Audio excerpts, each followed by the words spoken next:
کہ قبولیت دعا میں جلد بازی کرنا اور پھر یوں کہنا کہ دعا تو کی تھی مگر قبول نہ ہوئی، یہ کہاں تک صحیح ہے؟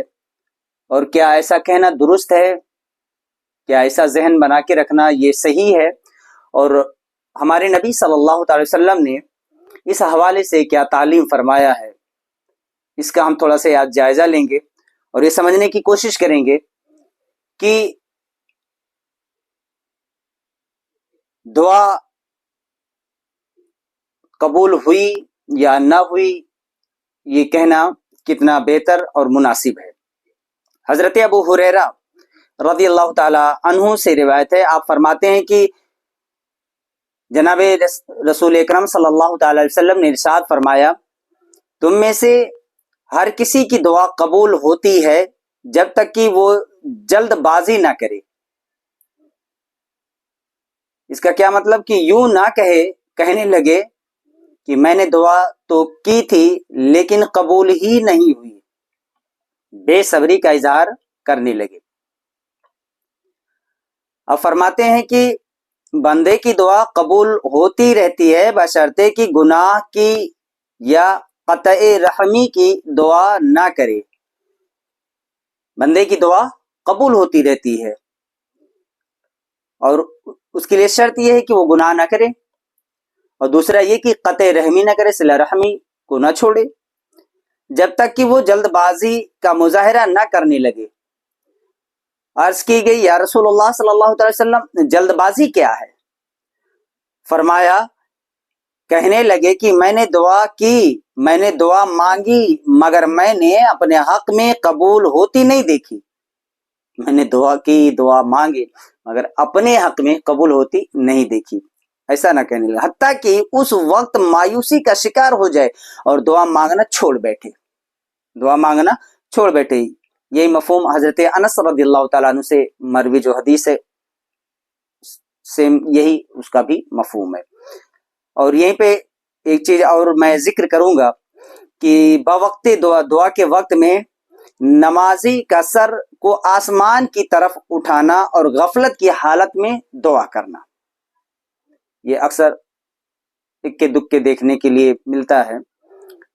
تو حضرت ابو ہریرہ رضی اللہ تعالیٰ عنہ سے مروی حدیث، آپ فرماتے ہیں کہ حضور صلی اللہ علیہ وسلم نے فرمایا، لوگوں کو نماز میں دعا کرتے وقت اپنی آنکھیں آسمان کی طرف اٹھانے سے رک جانا چاہیے۔ آسمان کی طرف اپنی آنکھیں اٹھانے سے رک جانا چاہیے، وگرنہ اللہ تعالیٰ ان کی آنکھوں کو اچک لے گا۔ سمجھ رہے ہیں؟ اگر آپ نماز میں ہیں اور حالت نماز میں ایسی آیت تلاوت فرمائی جو دعا کی ضمن میں ہو، آپ کے نزدیک قرآن کی بہت ساری آیتیں سورہ فاتحہ کی بھی ہے، تو ایسے وقت میں آپ اپنی نگاہ کو آسمان کی طرف نہ اٹھائیں۔ اگر آپ ایسا کریں گے تو ممکن ہے کہ امکان ہے کہ شاید اللہ آپ کی آنکھوں کو اچک ہی لے، تو اسے پرہیز کرنا چاہیے۔ اور حضرت عبداللہ بن عمر رضی اللہ تعالی عنہما سے روایت ہے، آپ فرماتے ہیں کہ اللہ کے رسول مقبول صلی اللہ تعالی وسلم نے ارشاد فرمایا، دل چیزوں کو اپنے اندر محفوظ کرنے والے ہوتے ہیں اور بعض دل دوسروں سے زیادہ یادداشت رکھتے ہیں، لہذا اے لوگوں جب تم اپنے اللہ عز و جل سے دعا کرو تو اس حال میں کرو کہ تمہیں قبولیت کا پورا پورا یقین ہو۔ یعنی جب دعا کرو تو یہ یقین رکھو کہ اللہ تعالیٰ تمہاری دعا کو قبول فرمائے گا، اس لیے کہ اللہ تعالیٰ ایسے بندے کی دعا قبول نہیں فرماتا جو غافل ہو کر دل کے اوپر سے دعا کرتا ہے، بس ایسے یوں ہی دعا کر لیا غفلت میں۔ اور حضرت ابو ہریرہ فرماتے ہیں کہ آپ صلی اللہ علیہ وسلم نے ارشاد فرمایا، اللہ سے اس حال میں دعا مانگا کرو کہ تمہیں قبولیت کا پورا یقین ہو، اور جان لو کہ بے پرواہ غفلت میں ڈوبے دل کی دعا اللہ تعالیٰ قبول نہیں فرماتا۔ جب بھی اللہ سے دعا کرو نا تو پورے دل لگی کے ساتھ کرو، دل جمعی کے ساتھ کرو، پوری توجہ کے ساتھ کرو، اور اللہ کی دہلیز پر بالکل اپنے تمام تر توجہات کو مرکوز کر کے، اور دل میں یہ کیفیت پیدا ہو کہ اگر یہاں سے نہیں ملے گا تو پھر کہاں سے ملے گا.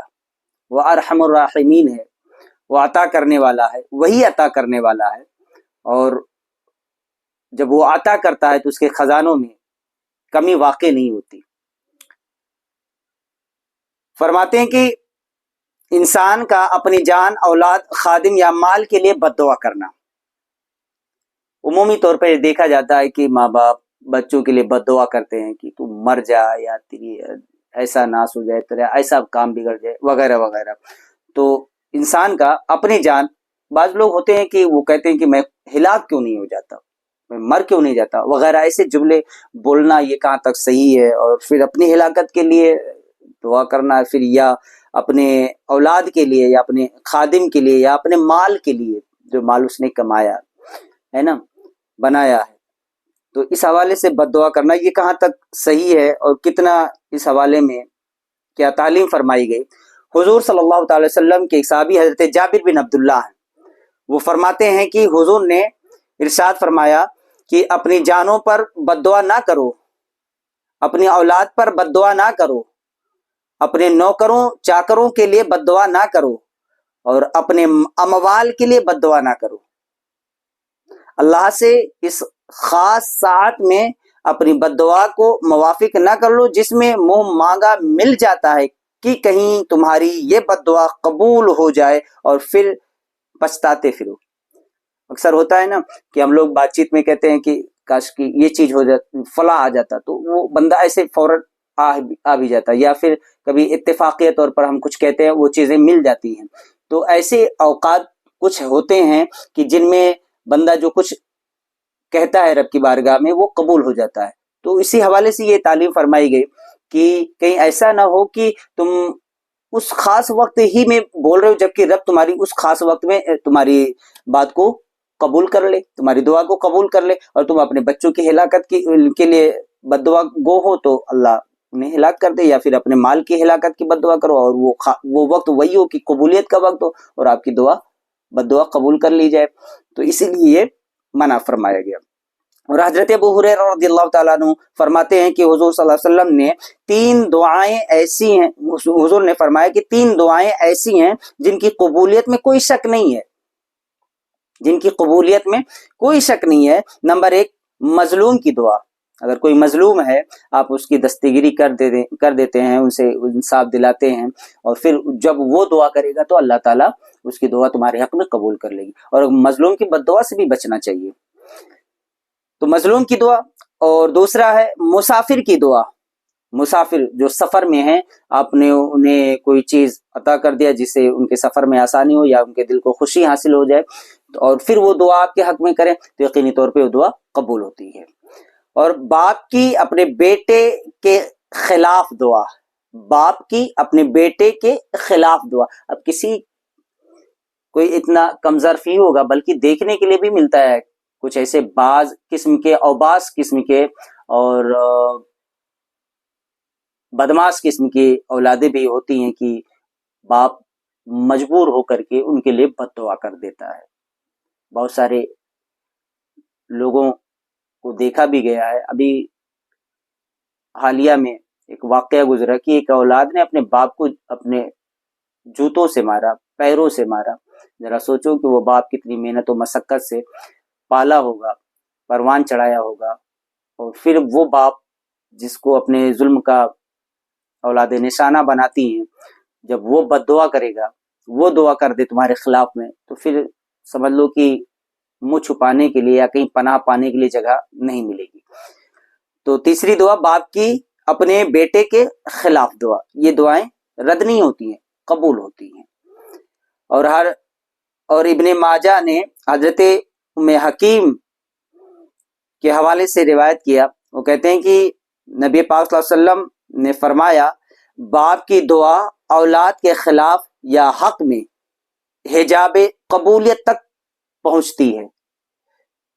باپ کی دعا اولاد کے خلاف یا حق میں، اگر باپ نے حق میں موافقت میں دعا کی ہے تو وہ بھی قبولیت کے حجاب تک پہنچتی ہے، اور اگر خلاف میں دعا کی ہے تو وہ بھی قبولیت کے حجاب تک پہنچتی ہے. تو قطعی طور پر اس چیز کو لازم رکھیں کہ باپ باپ ہے اور اس کی مخالفت نہ کی جائے. کہیں ایسا نہ ہو کہ وہ آپ کے خلاف دعا کرے. اور اگر آپ خدمت کر کے اس کی اور اس کے دل کو خوش کر کے اپنے موافق دعا کرواتے ہیں تو یقینی طور پر آپ کی ترقی کا بہترین دروازہ ہے جو آپ کے لیے کھلے گا، تو پھر ترقیاں ملتی جائیں گی.